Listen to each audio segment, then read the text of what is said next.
Hello there. Oh my god, it felt good to say that. Wow, I didn't realize it would feel so good.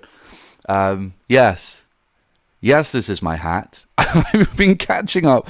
Obviously, I haven't made videos for a long time, so I've got some films to talk about that I've watched. So you may end up with some outdated film reviews. And here's one. Well, it's not exactly outdated. This film didn't come out too long ago, and I'm just about to watch F1 later today. But this is World War Z.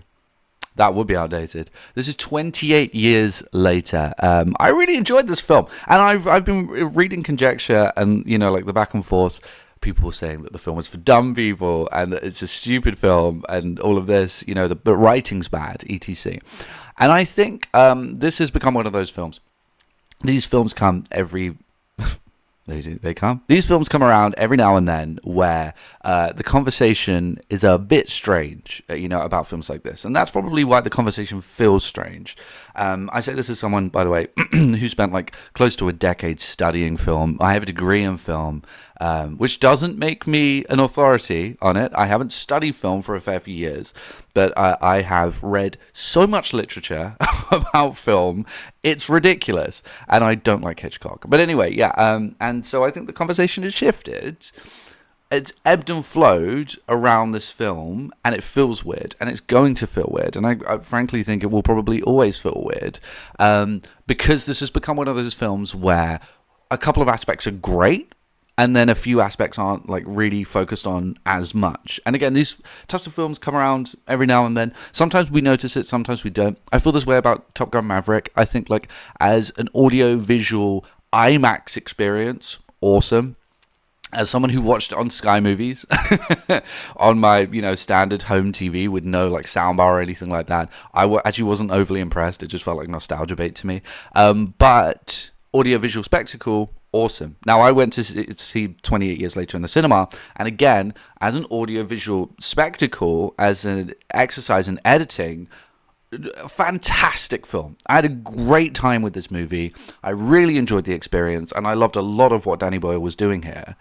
And I understand that narratively there wasn't all that much going on. It was very derivative narratively, and I don't think there was that much meat on the bone. But I do understand that like he did do a few interesting things with what is at this point a fairly I don't want to say played out formula, but a formula that we've seen a few times. Like there's a camp, and there's a big barrier, and then they go out and they hunt zombies, and then those zombies, they're a little bit more threatening than we thought they would be, etc.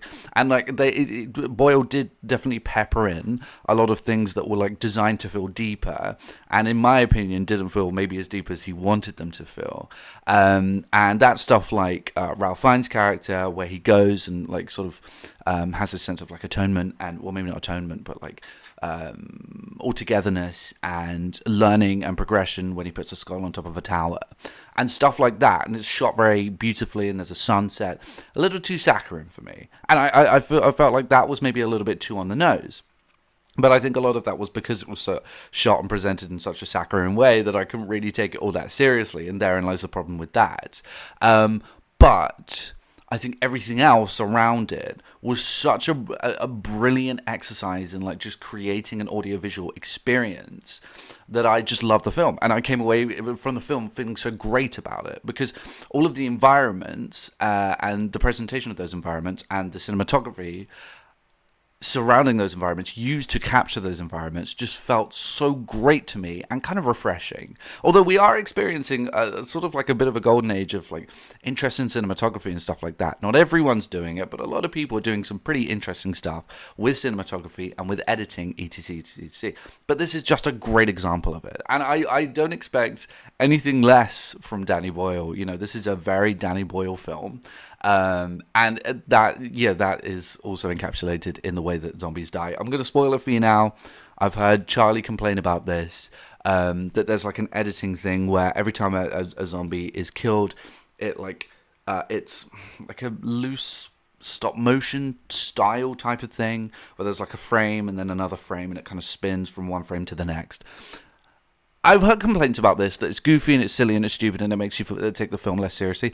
I think it's awesome because it's Danny Boyle just printing himself on that. He's very of the time, very like late 90s, early 2000s director, where stuff like that was a huge deal. A lot of that stuff was going on. You know, a lot of candid angles, a lot of narrow spaces, and a lot of like, oh, this is edgy editing, and like, this is cool guy editing. A lot of that stuff was going on at the time, and this like almost a wink and a nod to that era of filmmaking, and I absolutely adored it. But that's probably because I'm a millennial. But it wasn't just the editing style that felt referential, like it felt like an intertextual reference. There was also, you know, again, a use of narrow spaces and a lot of candid angles in this film. Danny Boyle has always loved those candid angles, but he really went nuts with them here. So there's like jaunty cameras all over the gap, you know, just everywhere. There's these, and you'll have like this tiny living room, which by the way is great. I think his like commitment to not making this feel Hollywood in terms of spaces, in terms of spectacle, yes, but in terms of spaces, I thought was great. Thank you, Danny Boyle, for doing that. But you'll have like a tiny living room where they're sat watching an old CRT TV, and the camera will just be like planted in the corner of the room on the floor, and the cone will be like this going across, and it looks wild and goofy by today's standards, but it's Danny Boyle saying, this is my movie and I'm taking the helm, and this is what my films look like, and this is what my films feel like. And I think that's awesome. I really like that, because also creating those like narrow spaces and claustrophobic spaces, I think is very important in a zombie film anyway. And the scene with the living room that I'm referring to is just a tremendous opener to the film. I will say my favorite part of the film was the first 10 minutes. So intense, so over the top, that I absolutely adored it. And that's the thing with Danny Boyle, was like, he is not afraid to just go OTT in every situation in this film. And I love that. I think that's great. Yeah, dude, embrace it. Go nuts with the movie. This is your film, Danny. Go absolutely crazy. But I don't have to tell you, because you already did. And I'm proud of you for doing it. There's a huge sense of like exaggerated pace. The zombies go absolutely batshit crazy. They dogpile on people. They go nuts. And I love that. I think that's great. But in a couple of scenarios, there are zombies presented in a way that, you know, is kind of different. Like there's bigger, by which I mean larger zombies that like crawl around now. Why don't I just say fat zombies? Because that's what they call it in the film, okay? There's fat zombies in the movie. And, you know, it is interesting. It is interesting what Danny's doing with the zombie formula. But I will say, all in all, it is just zombies that chase you around, which was always the case with these movies. And I think it even, like, popularized the fast zombie. Am I crazy? I feel like it was 28 Days Later popularized that. But in terms of, like, spectacle, it is, like, a huge feeling in this film. And I will say that sometimes, yeah, it does feel like too much. The breadth of like the human experiences that we do experience within this film sometimes do feel like too much. Like, you know, running through the water and yelling as though, you know, score like gets big and the horns get introduced, you know, stuff like that. And Aaron Taylor Johnson hams up the script a little bit, but yeah, you want him to. Again, you want that because it's what the film is capturing, is like this exaggerated sense. So that's great. Aaron Taylor Johnson is actually great in the film, and I will say the lead for a kid actor, great, did a great job. I think everyone is very good in this film. Like I said, Ralph Fiennes is a little bit much, but I don't think that's on him. I think that's on the directing. And I would never not, after seeing Conclave, I would never knock Ralph Fiennes anyway, because he's just a tremendous, tremendous actor. He did a great job in this film.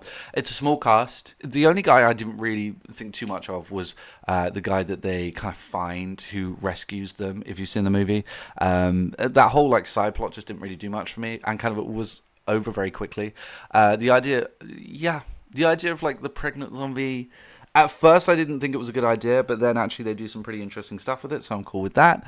And all in all, I would definitely recommend it. I had a fantastic time with the film. I had a very good time with the movie, and I think it's great. I really do think it's great. Does it have a very thin narrative? Yes. Is there much meat on the bone? No. I still think it's a great movie. I'm sorry. I still came away from it thinking that was a very, very good movie.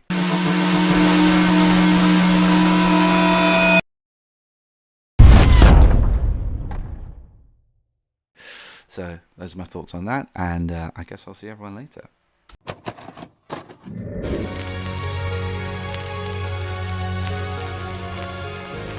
PlayStation is only $149, and you can also get leading titles.